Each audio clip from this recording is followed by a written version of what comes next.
Wisdom is man's best protection. Protect yourself within the fortress of wisdom. There is no greater safety. Complete understanding will bring you to a point where nothing can hurt you. But until you have attained wisdom, when temptation comes, you must first stop the action or urge, and then reason. If you try to reason first, you will be compelled in spite of yourself to do the thing that you don't want to do, because temptation will overcome all reason. Just say no, and get up and go away. That is the surest way to escape the devil.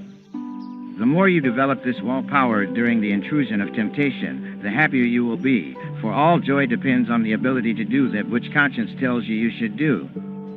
Don't let your environment and sensory desires control you. Virtue and spiritual living are far more charming than sensual indulgence, but the habit chains of temptation hold people fast. If the Lord once tempted you with his love, you would want nothing more. Nothing else would interest you. When you are convinced that he is the most desirable treasure, nothing on the material plane can ever again tempt you and overcome your power of discrimination. To know God is the only worthwhile ambition to have, because he is happiness everlasting. We should want him because he is the panacea for all our suffering. He is the answer to all our needs. The very things that our hearts cry for, love, fame, wisdom, everything else, we find in communion with that complete one. Even if you are the most famous man in the world, death will be the end of your awareness of fame. You will not know then that people adore you. But Jesus is aware that his devotees love him, because his consciousness is one with the consciousness of God manifesting throughout creation, the Christ intelligence, omnipresent, omniscient, ever-living. So why strive hard to have something you will lose just as you cross the portals of the grave?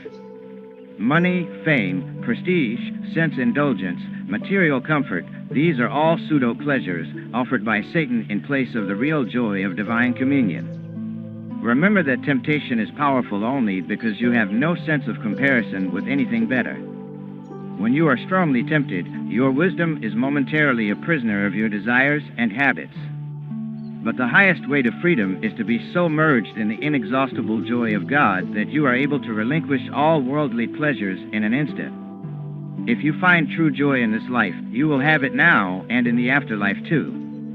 Which do you want? God's eternal bliss, which may be yours by denying yourself a few pleasures now, or worldly happiness now, which will not last? Convince your heart by comparison. Every effort that you make to climb upward will be recognized by God.